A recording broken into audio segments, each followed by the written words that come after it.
Ho, ho, ho, everybody. That's right. I said ho, spelled H-O, just to be correct. Gentlemen, the holidays came early here at Manscaped, the leading men's hygiene brand.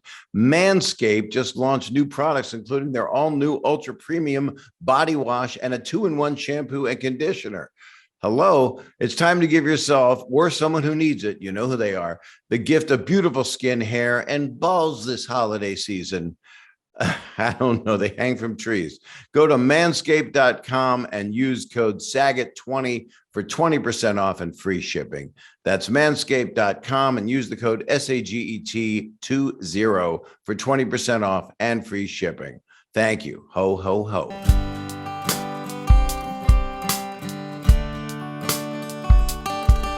Hey, hi, everybody. Bob Saget, and it's Bob Saget's Here For You, the podcast that will never stop. Because never, ever, never stop. Why should it? Why? I mean, why? It's exciting to be here over at All Things Comedy. More importantly, I'm still in front of my crappy little stuff with my tchotchkes on it. If you're looking at this online on your fabulous youtube.com/Bob Saget, you don't know what the hell's going on. That's my desk. I just put a bunch of shit. That's Larry of the Three Stooges behind me there. And that's Rodney Dangerfield and Red Fox smoking a joint. But it always has bad reflection on it, so I'll change that out. That's what you got to look forward to with this podcast, if you look at it on the YouTube page. But I think audio is the key. So I was supposed to be recording Marlon Wayans a little later. Then all of a sudden, he had to go to the set of his new movie that's tentatively titled Boo, which is a scary movie, but not really. And it's a comedy, but it has heart. So he had to leave early, so I ran downstairs. Didn't get the chance to do up my hair that looks like a Lego toy. I didn't have a chance to position the microphone, so it looks like I'm doing a press conference on South Park. And so that's what you're looking at, but you're not looking at. You're looking at it a promo maybe. But I love Marlon Wayans. I always have. I've known him since he was a kid. That's what I told the judge. What I will say is, do not have kids listen to this. I'm probably the biggest proponent of R-rated language during this brief and fun and good catch-up with Marlon. I've known him since he was 10 or 11, been friends with Keenan and Damon over the years, and have nothing but love and high regard for this man. He is super talented. I just watched Respect, the great story of Aretha Franklin, and he is just amazing in it. He is such a good actor. And then, of course, you all know all of his movies, literally from Little Man to White Chicks to, I mean, you know, we're talking about legendary movies. We got a list of comedy movies that this man has been part of with his brothers on his own. He is absolutely hilarious. He takes risks. He does what he finds funny. He's got different specials. I don't know if you saw Wokish. It was pretty damn good. It's on Netflix. And right now, you know what it is. You know what it is. That's on HBO Max. And Aretha I just watched on the Apple TV. I always put the before it because David Letterman told me to do that. He didn't. He just did it, and I stole it. I think most people did and didn't realize that's David Letterman on the TV, on the Apple. Anyway, Marlon Wayans, he is just, he talks a lot in his special stuff that you wouldn't think a lot of stand-ups would talk about, and yet we're in a different realm right now with comedy, so it's a pleasure to welcome him in, and you know what to do with this podcast. That sounds something like I'm going to say something like shove it, but no, you can rate, review it, follow it, subscribe it. You can get it everywhere. It's at Apple, Spotify, you know, I always say Twatcher, Clatcher, Blinson. It's at every place. And this is a pleasure to bring in somebody. When you say the name Marlon Wayans, it makes you smile. It just makes you feel good. It makes you think of his brothers. It makes you think of his sister. It makes you think of their family. And he's very, very honest and has amazing energy. And I'm really happy I was able to grab him right before he went to work on the set of his new movie he's shooting right now. So here we go. Here comes Mr. Marlon Wayans.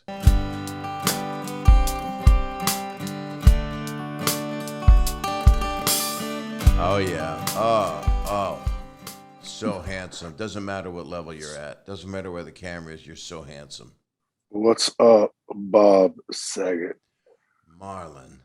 Ow, Craziest. Look what I did, man. Craziest man I know. You, Well, I have two microphones like you're doing a press conference. this is, well, one is for, you never know when the Russians are going to tap in. Right. I I did this. Sorry, I'm late. You're early. Holy crap! I love when you have to go to work. I'm sorry I'm early. I meant to be late. I love when you're early. I mean, I know you've heard that before. I hate it. Yeah, I I don't, know. I've literally, and I think maybe it's because in our industry, we always have to hurry up Yep. and wait. And I hate waiting. I'd rather just go. I want to just get my thing done. And I'd rather be a little bit late and go straight into doing it and get it done on time than to be early and sitting around waiting when I could have done other things. That's what I do with sex. I don't like the waiting. I like to hurry, Just get it, bust it off, get it out, and let them catch up. I'll bust see you it on the second off. nut. That's Bust right. it off. I'll see you on That's the what second happens. nut. No, Catch up. Get on my level. I got a chair that goes up and down like in a. So we can't talk like this, but we can That's because amazing. we're Why? comedians. Well, And if I'm first of watching, all, go ahead. you're Bob Saget, and I know you have everybody knows you for like this. Oh, sweet family tie, family matters. Family Have you ever ties, seen? family Have you ever matters. seen you guys, black guys, confused all the time too. It's the family thing. Well, But Family Matters was a black show, and then they brought Urkel it on and was. made it otherworldly. It was and he's lovely. Jaleel is a lovely, lovely guy. I really, what's funny? Watching him on that show, he was so good. I used to sit there and go, I want to be like him. Yeah. I still want to be like Urkel. But what's so weird about knowing you, and I've known you literally your whole childhood onward, because I was friends with Keenan was still younger than me by a minute, and Damon is 4 years younger than me, and wow. I started with your brothers and at the Comedy Store, and we literally became friends. And it was, and some people go, Bob, you're making that up. They didn't really like you that much, but it's no. And I grew up in the comedy clubs. Like I used to be in the comedy clubs.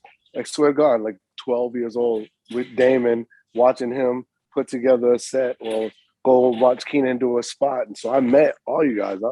I remember meeting you, and Sean was just smiling a lot. You thought something was wrong with him. Like something's wrong with that kid. Smiles too much. Doesn't say much. He smiles too much. No, but what's so brilliant about what you do, and we all know that you're from one of the most talented comedy families on the earth. It's not even possible that genetics can work properly normally with a family, but a lot of great. It is you must stop and go, holy shit, how could this have happened? No, it's dysfunctionally functional. And I think why there's like a formula to our life. I think it's from being raised by the same parents. They just gave us so much comedy because they never got along. And so my mother used to always go, what's funny about my father? And we watched her talk nonsense about him every day for like 40 years. And eventually we just learned what humor was, which is in your worst moments, find something funny to talk about, lean into it, and talk about it until you find out what's truly funny about the thing that's hurting you most. That's how I live. And you know something about me. I've lost a lot of people, a lot of terrible shits happen. And if you're strong enough, and you're funny and it's survival, you become a comedian. And you get to know. You've only been doing it like 8 years or something, right? I've been doing stand-up now 10 years. And I didn't realize. I'm watching old interviews. That's the bad part when you do a deep dive on someone you've known forever. No, I've done it. It's been 10 years. And, I was afraid to do a stand-up for so long because, I come from a family full of comedians and, you talk about your life experience. And I'm like, there's 6 people that preceded me with comedy. I have nothing left to talk about. They got all the material. But then you realize, like with comedy and comedians, everybody has sex. Everybody has parent jokes. We all have our own life experience about an experience that we all had, but we share a different point of view. Yeah. And that's what's great about comedy. Just because my brothers had my parents, they had the older version of my parents. I got my parents when they were young, a little spoiled by Keenan and Damon. I got less beatings. I used to laugh with my parents and smile with them and joke with them. I remember one time I pulled my dad's pants down, and my brother Keenan was like, "Oh my God, you can't do that!" And he reacted like an old slave that didn't know he had his freedom. And I was like, "Don't you do that to Master Howell?" I was like, "He's fine. That's the way we play." And so you realize, like, with stand-up, you know, you're sitting there and everybody's going to have a Trump joke. Everybody's going to have a poverty joke. And you don't care, because it's not about what your joke is. It's about what my experience is that makes me different. Well, you were born with an unusual amount of energy. And I think that might be true. Keenan is I think it was the very, crack very in level. my cereal. The crack? In my cereal. Right. Well, that's actually, you know, Oxy is really good when you're using cotton swabs. Oxy makes me sleepy.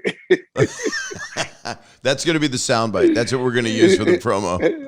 Oxy makes me sleepy. It's cracking his cereal. Oxy makes Marlon, me sleepy. I'm so happy to talk to you. One thing about doing this pod, there's something. It is weird. We cannot see each other we run into each other in an airport, and it's just a hug, and it's like real, because as comedians it's a close thing. The people that are funny, it's a close thing. Yeah. The unfunny people just, "Dan, what's up? How you doing?" You hear a funny person died. You give him the chin. "What's up, man? That's good for him. Maybe he'll find some jokes in heaven." Right. And then the bad part is you get on the front of the plane and they go to the back and you feel bad. That's mean. Well, you talked about shit. I got to talk about it, because you talked about shit. Listen, go ahead, hit me. I talking about losing people. I lost 29 people in the last 2 years alone, including my mom. And I didn't know that. I'm so sorry. Yeah, and I've learned that we truly are gifted as comedians, because it's been my saving grace when it comes to grieving. Is I didn't start really healing, so I started doing jokes about the experience, and then I started feeling better. Now I feel my mom on stage with me, and it's I'm just so blessed to be a comedian, to be able to have that outlet of expression. And you know, and the audience, sometimes they don't know how much their laughs actually mean to us in those moments, you know? I've been finding that too. Is that a dog or espresso maker? I hear a sigh, or is your penis making a sound? Definitely my penis. Your penis has a life all its own. My penis isn't making that sound. It's actually somebody outside. Oh, that don't matter then. They're cutting wood. What a lovely place. Now, is this where they put you while you're filming this movie? Well, this is why. No, they wanted to put me somewhere completely different. I think they had a motel name in it. And I was like, man, I ain't gonna do motels. I ain't working this hard to do motels. So I rented out a really nice Airbnb on this lake in Georgia, and it's really beautiful. And except for the wood chipper. I'm enjoying my time. I'm gonna go inside though. How about that? I don't need to sit outside. Look at that's I'm a gonna friend. Go inside that's a where solid. It's quiet. That's called a pro, because you did my podcast and you had people banging and stuff. I'd be like, "Yo, Bob, wherever you are, move." I don't know where that was. It might have been a motel, and they might have actually been banging. So I got to ask you, man, you've been through a lot. You've gone through a lot, and here you go doing a special, which the energy in, you know what it is. You know what it is. Now, where does that tell people the derivative of that? Because that ain't the right phrasing per se. You know what it is? It's just basically, it's kind of like, you know what it is. It's like I don't know, how did I describe it in my special? I was just like, well, it's taken from a movie quote. It's and that isn't. I think it is what it is the original movie quote. No, but you know what it is what Black folks say to each other when you know something. Like you already know what. I don't have to say it. You already know what it is. And I talk about it in my special, and I say, it's like if I left the theater tonight and some brothers outside was wanting to rob me, and they see it's me, and they get all excited, like, "Yo, Marlon, we love you. Yo, you my man. We love Wayans brothers, little man, white chicks, every man. We love your family. But yo, as much as I love you, you got that chain and them shoes on." So you know what it is. Run that shit. And so they steal your stuff, even though they love you. So you know Right. what it is. It's just like, you know what it is. Right. And then you actually end up on the street by yourself saying that to yourself because you knew what it was. You know what it is. Exactly. Well, you're funny on so many levels, and okay, I'm gonna go all over the place because I got a diaper on, so now I just go all over the place. That's all I got to offer the comedy world, man. Just going all over the place. Right, but you know what it is. What you did was we all have a thing that's our benchmark, what we're leading toward, we think, in a special. You're structural. You're a writer, producer, director. It's not even names you throw around in a bio. It's just the damn truth. You develop stuff. You write stuff. You've done some of the funniest shit. When people see you, they have immediate, and that's hard for comedians too, love for you because you've made them fucking laugh. Little man, I saw the trailer and I said, I don't care what this costs. I'm in to watch this movie. You could have charged me $60. You and all the other weed heads was like, yo, this is heaven right here. I made a couple. I told you that could really happen. And white chicks, I'm sure you notice it. It gets referenced constantly. It got referenced today in some play on something. They referenced you about what gals are like and what they look like, and and that's not something you get canceled for. That's something because you're calling something out, type of people. We don't get canceled. See, I think they try with me. They try with me because it's like Family Guy gone wrong. When you know where I started, but I've cleaned up compared to how I used to be. You should never be clean. You should always be you, and that's what people don't understand. It's like, yo, listen. You on Family Guy, Family Matters. I wouldn't have minded Family Guy. That's something family. Back that truck up. But you on that show, it's a family show. Yeah. So you're supposed to be that character. But that and I like it. Not Bob Saget, and that is not your humor. I remember the first time I seen you perform, I was like, oh, wait. Is that no way? Because you had some dark, it was funny as hell. But you wouldn't expect it to come out your mouth. But that's what I love was the contrast because that's what the expectation of you is. And you're like, no, but this is my humor. And you are allowed as a comedian, as a human, to have your point of view and to have your humor. I'm friends with a lot of ignorant people. I don't expect them to be perfect, but they're still my friends. Yes. I don't have to agree with everything you say. I may think some of the things you say are idiotic, but you're still my friend. And if that's what makes us friends is that we have contrasting points of view. Since when in America, where we have the First Amendment, that is the thing that we stand on that makes us different than any other country or continent, that we can't have difference of opinions. So I'm not into this cancel culture thing.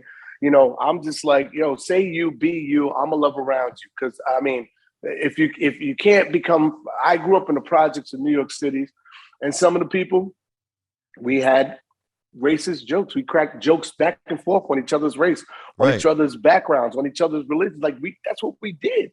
But it didn't stop us from being great friends. That's actually made us better friends. And let somebody from another block come to our block. That's when you see everybody unite as a bunch of brothers to beat that block's ass. So for me, I don't believe in this whole cancel culture thing. I think one day we're going to cancel the cancel culture. I think I agree with you 1,000,000%. We're on the same page. When I watched you talk, when I saw you do interviews, because I wanted to talk to you, but I already knew you, but not really because of what you've been going through. You've been through a lot, and you know, and in you know what it is. You build up to the thing, which is something that you had shame attached to, but also like, you know, you're being honest. I did what you did in my life. What you lead up to. I don't know how much of a spoiler alert I want to give away, but it's something significant that you open your heart up to something that you felt shame about, that you wanted to be corrected on. It was a therapeutic thing that you did in Miami with Troy Miller, who I love directing, and a lot of great people attached. How do you feel about that special now, which I know that you got a lot of notoriety for? And I'm proud of it, man. I mean, because what I love about the special is it's like layers of an onion, and I think that's every comedian's, journey, right? We're trying to get to the tiers. So we start with this little crusty outside, and you really don't know what's going on. And you peel that layer, and it's a little deep. And then by the time you get to the middle, you're feeling something. And I love that. I started out with like outie belly buttons, who have nothing to do with anything. And then that winds up leading to me on a boat where I messed up and cheated on my children's mom and messed my family up. And that's something I had to live with. But now I get to find what's funny about it. And then you have to bear your soul. You have to bear your truth. And what I learned is you can't cancel somebody for being truthful about themselves. This is my journey. You can have an opinion about, you can have an opinion about whatever you want. But when it comes to my opinion of myself and those situations and how what I did affected my family, if I'm finding funny in that, I'm safe. Leave me alone. That's right, because it's your truth, and your truth is the truth, and that's and I knew that. I went, holy shit! I've been through this situation. I did something like this. It broke my heart. More importantly, it broke my family's heart. Yeah. And here I am. Was you in St. Bart's too? No, but I was there one other time, and I was single, and I was trying to hook up with the girl that worked on the boat. It was one of those high-end stupid trips, and she don't write, she don't call. I never hear from her.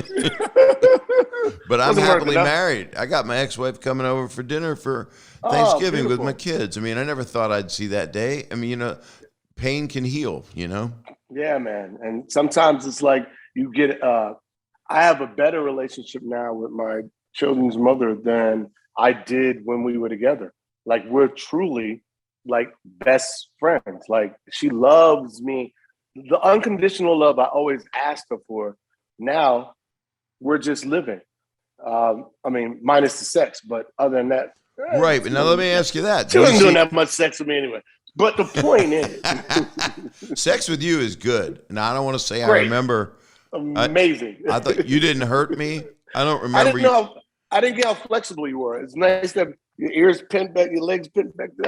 Even when I get a little bit of that 65-year-old stomach, I can still bend that thing right. I can suck that in. Yeah, it lets out a little fart when you go too far.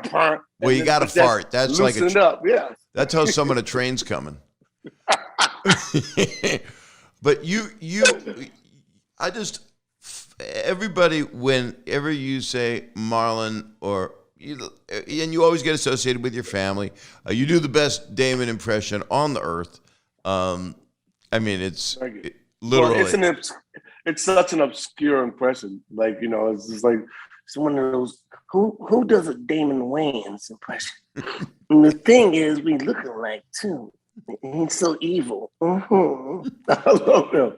Damon's probably, like, everybody talks about Pryor and Eddie, and they're definitely goats to me. That's Mount Rushmore.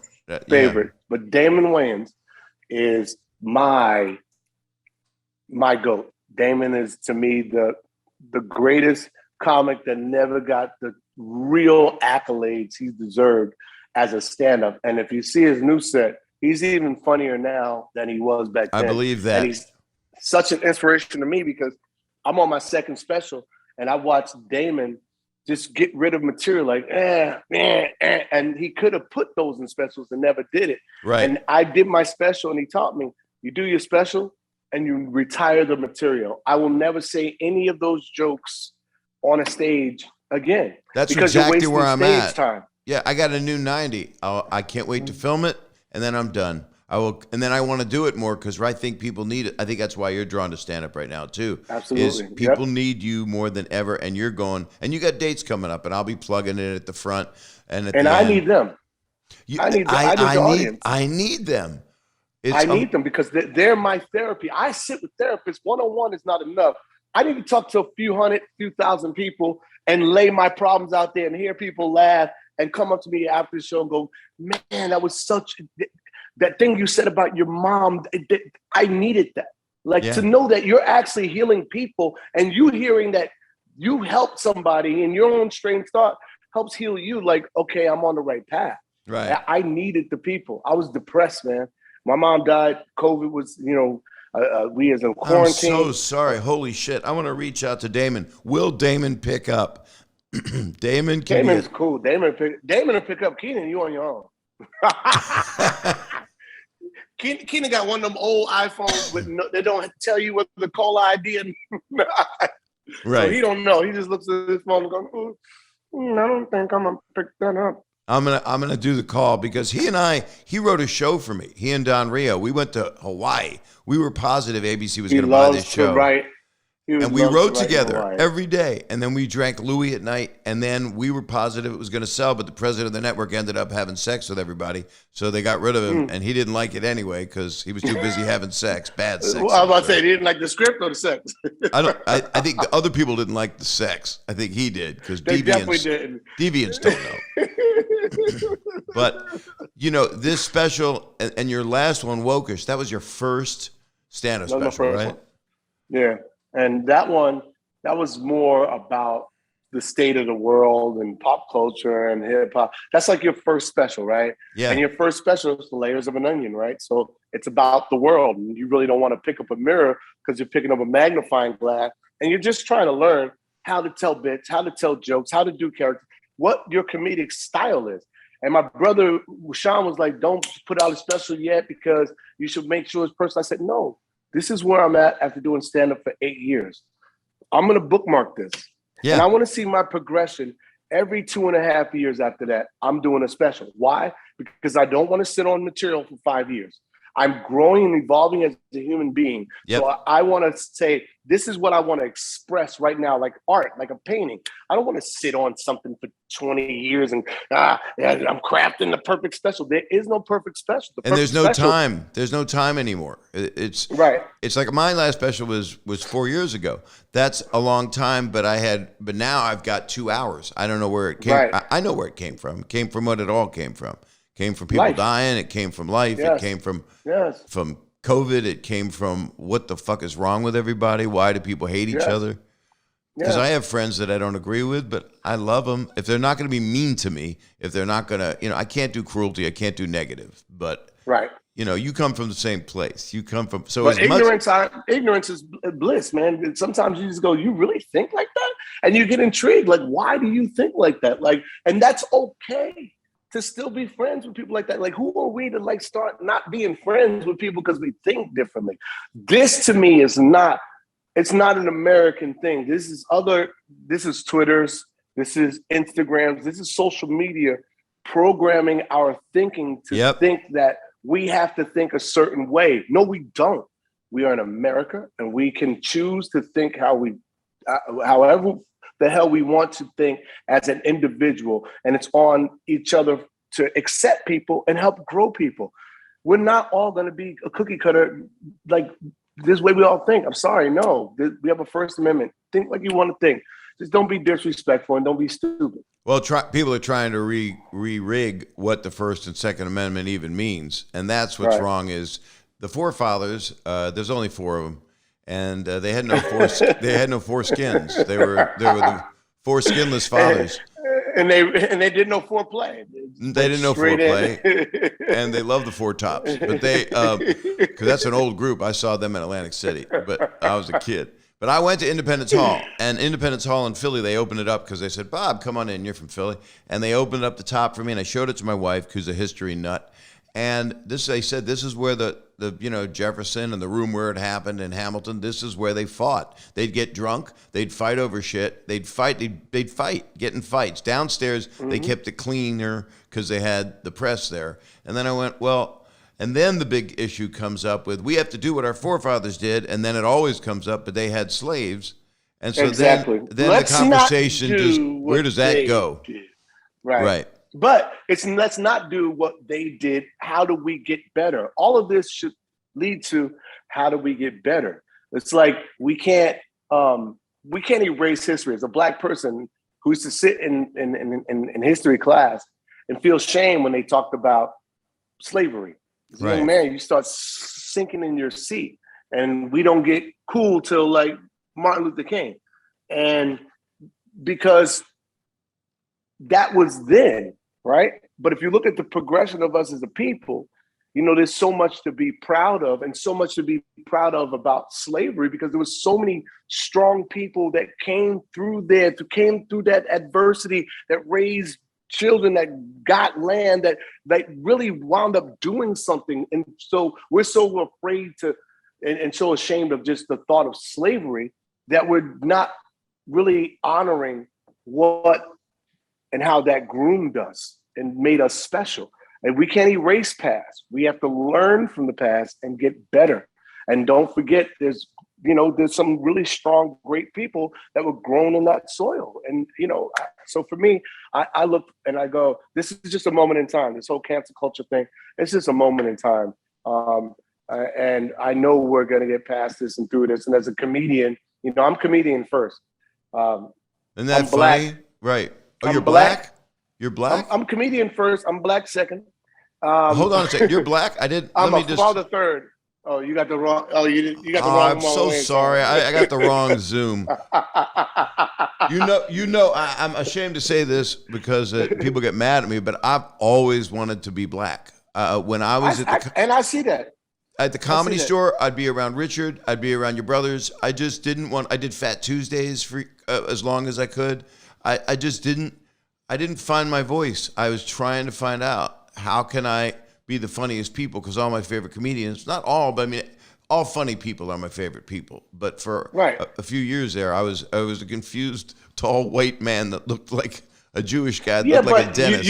You learn to play to those crowds, and what you learn about Black people, we're not that sensitive like that. Like no. you can go there. Like your humor works for a Black audience because you can just go there, right? So we're not sitting there judging you. We're like, go on, white boy, say it. Like, say it. We like real. When you're real and you're honest, real and you're not trying to be us and like make fun of, like I don't know who Black people will laugh harder than anybody else. And it's love. What I've always loved about you, and whatever your parents did to all of you, your whole family, what's representative, not as a showbiz family, but the comedy chops, the intelligence, there's love through all of it. Maybe some pain, lots of pain. There always is with love. My parents were fucked up. Their arguments sounded like a Neil Simon play. And they would go, well, I don't agree with you. Well, you don't agree with me because, well, why don't you eat your broccoli? Because I don't want broccoli. They have to start the next sentence with the end of the last sentence. like the Meisner technique. Exactly that. Exactly. Broccoli. And how does that make you feel? And then they hand you the ball. But okay, I'm gonna take a break for 1 second because I know you got a movie to make, and I'm just gonna sell some kind of probably manscaping thing that shaves meat or something. Go for it. Here it is.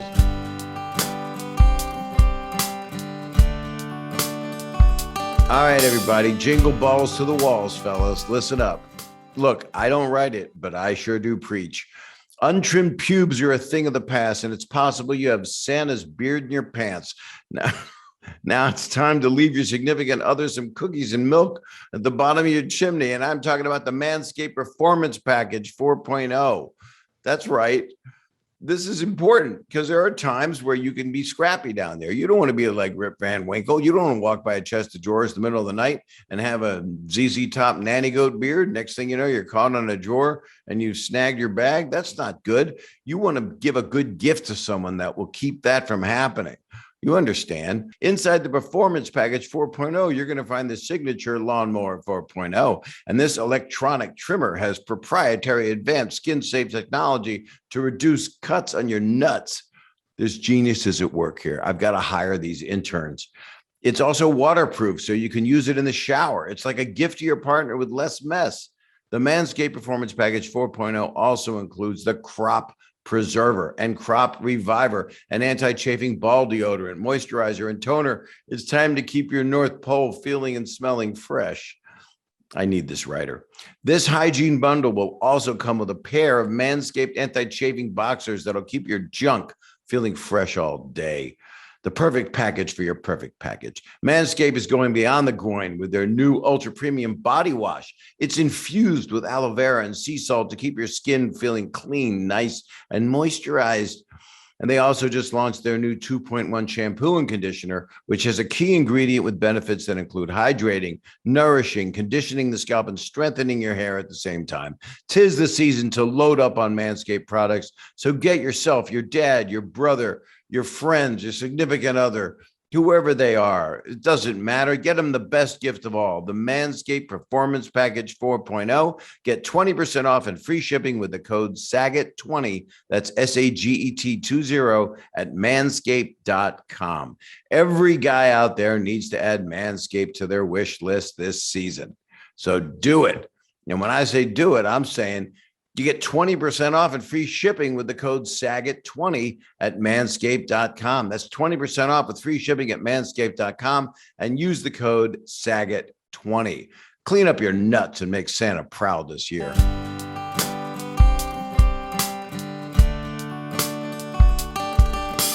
Okay, the commercial's over. And so two things. One is you're shooting a thing right now called, I think it's a haunted house type of thing, a comedy. It's Boo. It's called Boo. That's the working title. We're going to change it, but it's basically a father and daughter story about a dad who moves his family, his 15-year-old daughter, from Brooklyn to Massachusetts because he gets a job at a school, and the Halloween decorations in the city start coming to life. And him and his daughter have to work together to try and figure it out. It's a cute movie. It's not like Haunted House where can I curse? Yeah, I think I started cursing. We started talking about nuts and stuff, I think. Busting a nut. Okay, cool. It's like Haunted House, except like it's not like Haunted House because it's very like PG-13. It's not like I'm gonna fuck any stuffed animals or fuck a doll or do something weird like that. I'm not going then. No balls, no semen spraying around. Just nice family movie. It's Netflix. Well, now, okay. You know what's crazy is I just did You Know What It Is, dropped it on HBO Max. And the day I did the special, which was in May, I stopped. I retired that entire set, and I went to Baltimore and I did a whole new hour, not using one joke from the special. And that was literally 4 days later. So I got a whole new hour and a half, and I got another hour and a half after that. I know my next two specials, and they're so good, and there's so much, like each one just gets better and better and better. So I'm excited, man. This is a great journey. I'm inspired by that. Do you think that I know that work ethic comes from Keenan, who is the regimented, militaristic man of the family who could run a battalion into the middle of war.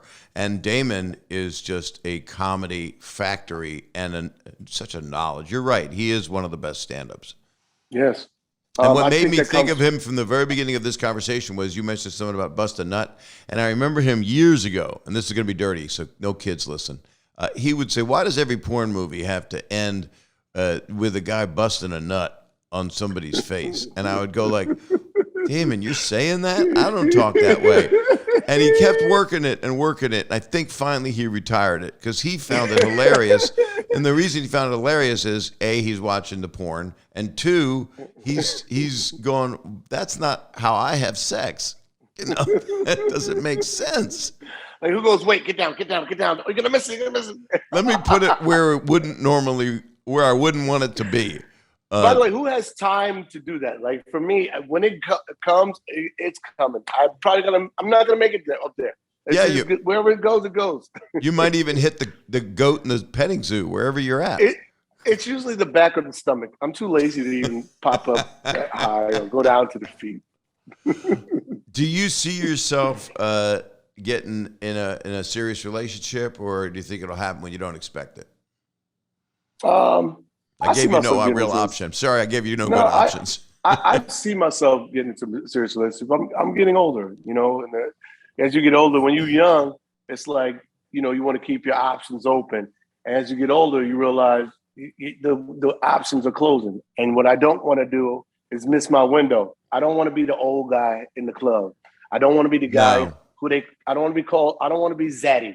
You know why? Because Zaddy usually is from like a younger girl who you don't deserve. And the only reason why she likes you is because you got a gray and your salt and pepper beard and you have money. And I don't want, if zaddy means that they want you to pay rent. And I'm not prepared for that. I don't want to have to buy Chanel bags to get laid. Like I went through that. You went through that. I want to right? go to dinner. I want to smile. I want to laugh, maybe travel, but I just want to be zaddy, which is like sucker. I don't want to be that guy. I'd rather just retire, find a nice one beautiful girl, and smile together. That's all.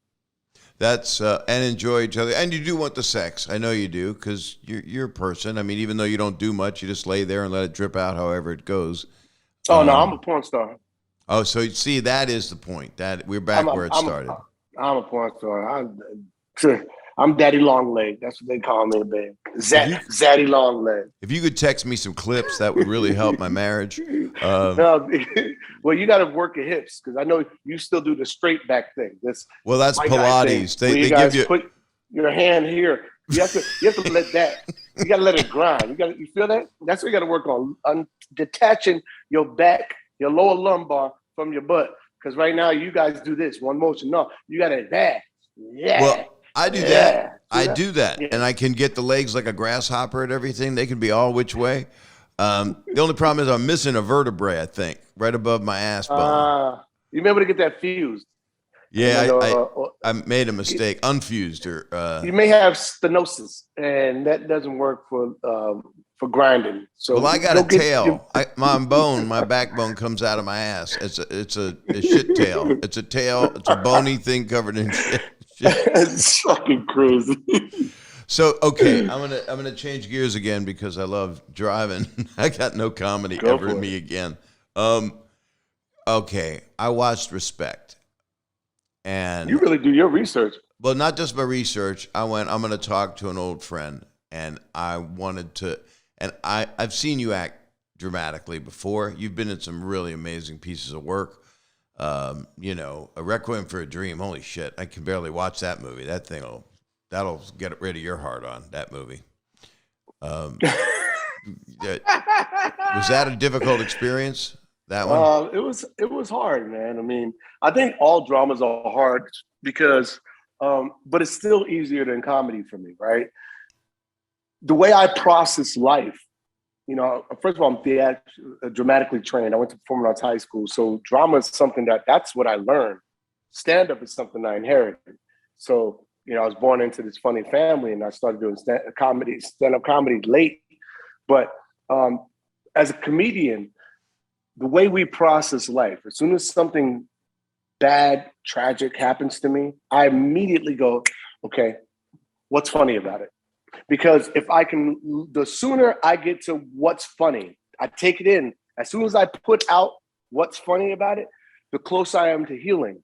But what I don't account for is the residual pain that I didn't deal with in writing those jokes. Right. What I avoided, what I protected myself from as a human, and that's why comedy is my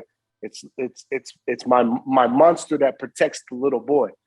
And so when you do a drama, you're left to deal with those emotions that you left behind, that residual. You open up your chest and you open up your heart and you get vulnerable. And then you got to let out all that pain that you didn't deal with when you was writing jokes. And that's why I think some of the greatest comedians make some of the greatest dramatic actors, is because we have so much pain in us that when it's time to let it out, when it's time to cry, when it's time to give you vulnerability, I got so much. I got so much to give you that it's easy. It just comes natural, because y'all don't understand the hardest part is dealing with it. But for me to instantly take my pain and go, what's funny about it? And put that back out to the earth, to the world, to get your smiles to make me feel better on the inside. That's the hard part.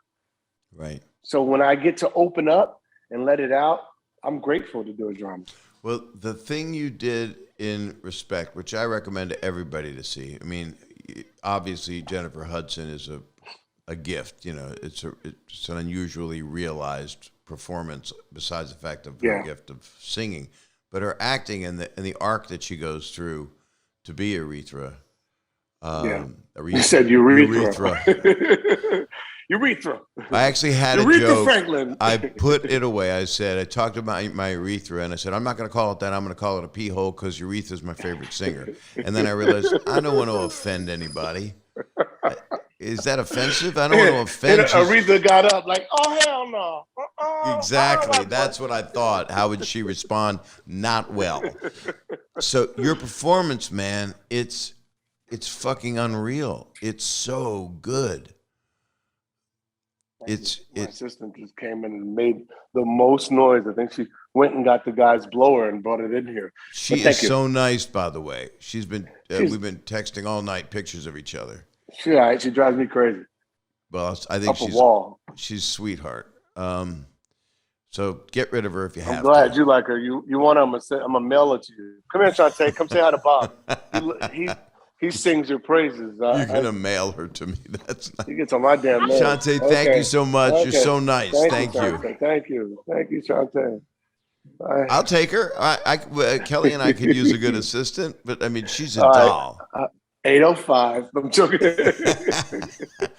I'll send you my FedEx number. But your performance in that thing, you must have enjoyed the entire process. I know it was, yes, comedy is hard, but you had a lot of levels in that thing because I couldn't figure out this guy.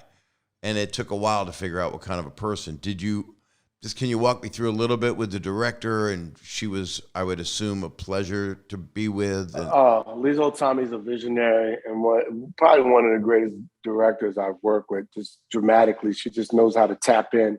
And as an actor, you just trust her, and she creates this great space in the stage for you to really express yourself, because you have to feel safe. So she always made us feel safe to express ourselves. And when I met with her, on paper, if you read Ted White, you'd be like, oh, he's playing an abusive guy. But when I met Liesl, I told her, I was like, listen, I don't want to play an abusive man. I want to play a damaged man, because I was thinking, what kind of man would hit a woman? And I thought a really damaged, insecure man. Yeah. So I said, I want to play a damaged man who has the right intention to want to see a woman that he loves, rescue her, and make her as great as she can be. But then he gets jealous, and it sends him on a downward spiral. And then because he wants to gain control again, because he's scared, he goes back to his old ways of abusing women. And that's when, he, messes up their love. So Shantae, y'all are loud. All that crackling over there, girl. Thank you. No, I hear the crackling and you sure you want her, Bob? Crackling. She keeps messing with plastic. What? Go sit down over there or something. Is she popping bubble wrap? Yeah, she's like, it's 2:40. We gotta go. Maybe she's sending Christmas gifts. No, she's putting my lunch and everything together because I gotta go. I'm gonna go to set soon. Yeah, but I'm not basically. We got a little more time. Okay, you got a little more. You have a little more time, right? They're not screaming for you, right? Not yet. I really wanted to create a person, and at the end of the day, as much as you think he's a monster, he's really just a hurt little boy. And so to give him a texture of vulnerability, because I don't think every monster is a monster. I think at the end of the day, there's the monster's created to protect something, and it's the damaged little boy. And in real life, did you get to meet this gentleman? No, I never met him. Is he alive? He's alive, but I don't think he wanted to meet, Right. I didn't know what questions I'm going to ask him. So how hard did you hit him, Rita? Like, was it knuckles? Did you ever get it? No. Did you look at her in the eye when he said, bitch, Pat? Did you ever call her bitch? Or did you have a pet word? No, I didn't know what. He must have brought her ice right away because he became considerate pretty quickly. If he was a gentleman. But your levels of him look, I'm just telling you, you can't really teach acting. You can teach it. You can learn the chops of it. You can know who the character is, how you want to play it. It's another thing to get in the zone where nothing keeps you. You can't have no choice but to be that person, and that's what you have. That is an acting gift. It was one of the best things I've ever seen you do. No, thank you. I appreciate you, Bob. I do too. Now just tell that to the Academy, would you? Yeah, I'm going to put in my notice right now. So now you are off doing this movie. You've got a lot of things you're working on. And stand-up's right up there. So people can go see. You got stand-up coming up soon. You got stand-up in November. You got a lot of stand-up you're doing. I got a gig in Las Vegas at the M Casino and Resort this weekend, Saturday. And then I have, I think that may be my last gig. And then I'm starting probably put together a tour sometime January, February, and go back out there and just, I'm gonna go crush it, man. I got this new hour and it's beautiful and I can't wait to show the audience. I hope to do it for 6 months and then put that baby on wax. Put that on. Now, how did your ex-wife and kids deal with the special? Dealing with they support me and they love me, and they, my daughter gave me thumbs up. My daughter's the little feminist in my family and the activist in my family, and she's very vocal. And you talk about her being gay and your acceptance. I talk about her being gay, and then you still do the what people would call a phobic joke, but it's not. It's going, hey, let's make fun of this. We're not making fun of it. We're talking about it in a humorous way. Exactly. About 5 years ago, 10 years ago, people just been making fun of this shit. Right. And I'm not making fun. I'm a father dealing with it. And so I have a very a different perspective, one that I would like to share to a lot of, parents who are dealing with this as well, because it's been around for years, but now people are just able to are brave enough and courageous enough to just go, this is what's going to make me happy. This is me. And you got to embrace it. That's their life. It's not your life. And there's no reflection poorly on you. That's what they want. That's what they want. And you just I had to learn how to love and accept. And I think it's a great journey for me. And I talk about it in a humorous way. And if anybody has anything to say about it, fuck them, because it's my life. It's my daughter. And I really don't give a shit. I handle it in a responsible manner, and I know my intentions came from love. I always think it's about your intention, right? Yeah. If your intention is love, and that informs everything that you say, then ultimately that's how we used to do our parodies. That's how we did White Chicks. That's our family humor. Our intention's always to make everybody laugh. I don't want to make fun of nobody. That's why we're equal opportunity offenders. And most of the time, the joke's going to be on me. So my daughter loved the special. And, she laughed at it, and and it gave me a thumbs up. And she was like, "I really love your message. You've grown a lot, Dad." And I was like, "Thank you, baby girl." How old is she now? They are. They sorry. are 21. I apologize. She hit me with that shit. I said, "What do you mean?" She's like, they.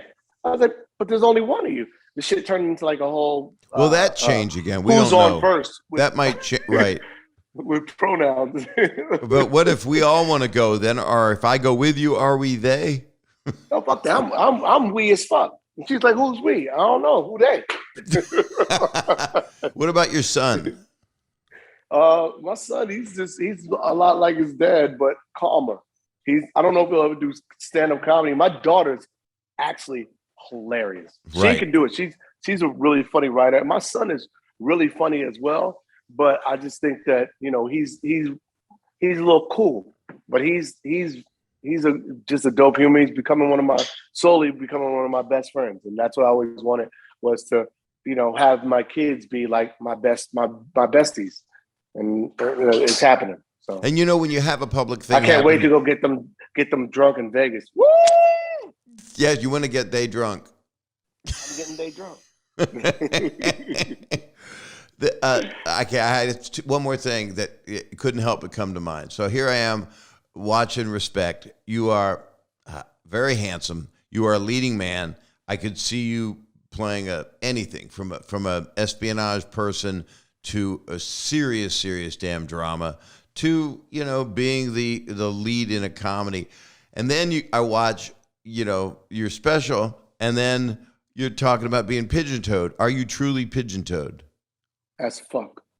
So now I got a leading man that is one of the more handsome actors who is pigeon-toed, and that's the formula for fucking success. Look, Bond. Bond, James Bond. And he gets up to walk away. And you just see this.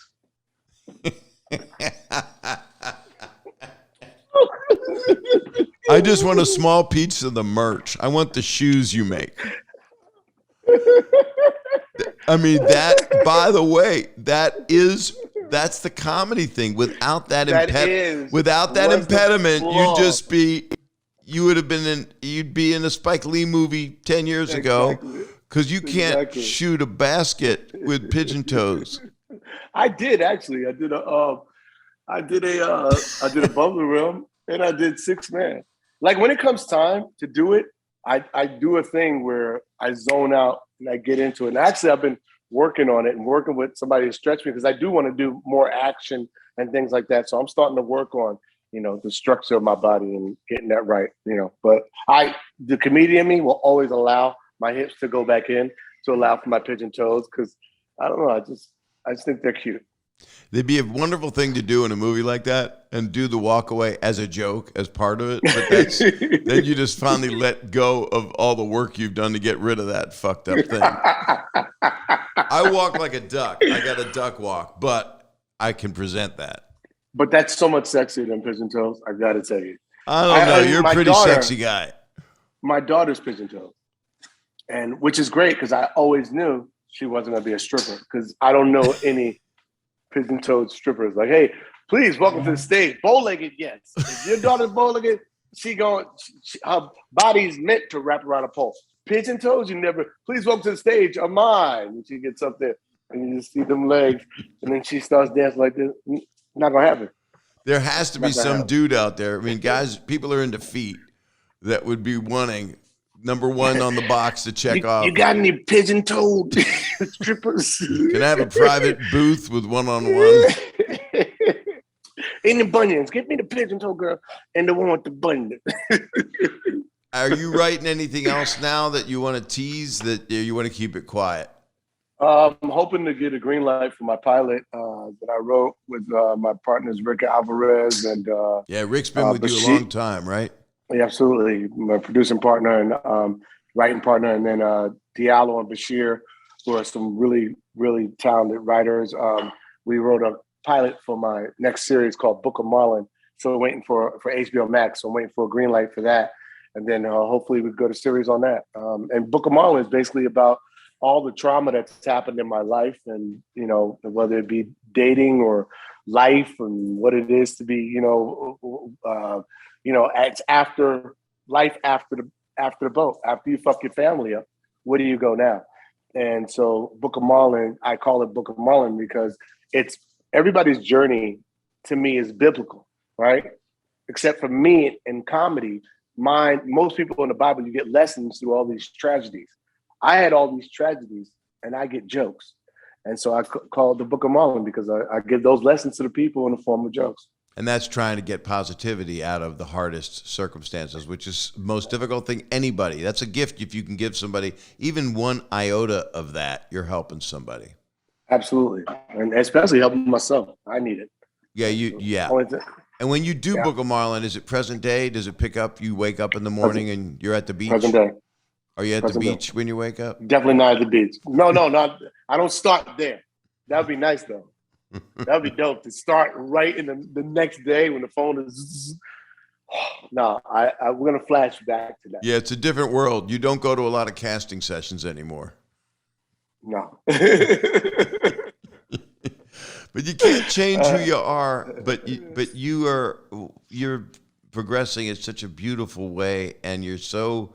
I just think the world of you, man. You make me laugh. Thank you, you make me feel good. I know your soul. I know what a good person you are, and I look forward to seeing you again. And we'll thank you, brother. Give each other a hug. Nice. Maybe we'll play some. Yes, sir. Can we play some soccer? Because I think I could take you with those feet.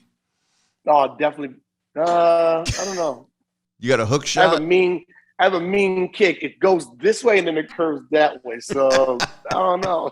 You don't know what these feet are doing. Like, I've never seen feet like that. You got a sneaker deal? You got a good sports shoe deal? Because on your special, you wore gorgeous things. No, I'm working. That's my next level, man. I feel like my next level is starting to brand me. I have no brands on this NASCAR. So now, I'm really going to concentrate my efforts on branding me, as are you. I'll probably do a podcast next, and I'm gonna call your ass and grill you for an hour. I can't wait. I'll do my special. I'll wear my duck shoes. All right, bet. I love you, brother. Have a great one. I'd say break a leg, but I've seen your legs. So have a really good day on set. But they're already broken. They are so broken. I love you, man. I love you too. Kiss the fam, brother. I will, in a good way. All right. Marlon Wayans, and he has gone to work, but he is incredibly, I don't know, I love the man. Funny as shit and heartfelt, and knows why he's doing what he's doing, and he's just going to keep doing it and making people happy. And as comedians will tell you, we're doing this for ourselves also, and it ain't about financial. Of course, it's always nice, but it's really about doing it because you get to do it, because you get to be funny and get it out of yourself. And he is one special talent. So you want to catch up on his stuff. If you haven't seen Respect, Jennifer Hudson is amazing as Aretha Franklin. You want to catch that. That's available right now online, on your thing, streaming on your thing, on Apple. You want to be able to see You Know What It Is, which is on HBO Max. And you can also catch up on Wokish, which he did as a work in progress, as he calls his specials. That was for Netflix. He has amazing energy. He is just a really special actor, and I look forward so much to all the stuff he's going to be doing. Guy's 50 years old. Used to be old, but now I'm older. Next time you see me, my hair is going to look better. I don't know. He said, I have to go now. They called me to set early. I went, okay, you're going to have flat head. I look like in those old little religious wooden cartoons, Davy and Goliath. I just lost the whole audience, but that was the hair I have today. Look, I did the best I could. I swear I look better. Didn't even have a chance to light it. Look, I could have done that. That's really good. This will make the people happy. That would have been better. That I look like someone that got off the Close Encounter spaceship. I'm sending you guys all the best. You know what to do. Rate, review, subscribe. Follow it. You can follow it on the YouTube page, youtube.com/Bob Saget. I'm with All Things Comedy now as the producers and distributors of this thing, and it is available every Monday. That's when we come out on Apple, Spotify, name something, it's there. And I'm really proud to keep doing this podcast because I love it. And I'm going to be calling people soon, so get ready. I'm going to be putting on my Twitter. And on my Instagram stories, I'll be telling you when I'll be calling you guys. So that'll be happening. I'll be doing it on some day, and it'll run on a Thursday, differently than these normal guest ones. So thank you so much for listening. I think maybe people wanted to hear this one too because it was nice and short. Unlike a lot of these podcasts, I don't have time to listen to all of them because, you listen to 4 of them and you don't got no day left. So maybe I'll have shorter ones once in a while. This one, fortunately, was because the man had to go to work. That's all I got. I love the Marlon Wayans. I'm going to stop that. I love Marlon Wayans. And I don't care who knows it. And just sending my best to all of you. I hope you're doing okay. Hope maybe you got a laugh out of it. Hope you got a little bit of inspiration out of it. He inspired me. He totally did. He made me want to go upstairs and try to walk straight. You guys take it easy. Have a good week. And I'm sending you my very best. Bob Saget is here for you. Is the name of the podcast. I wasn't trying to stand on a soapbox and preach. I'm not going to preach. I'm just going to say, have a good day, everybody. Take it easy.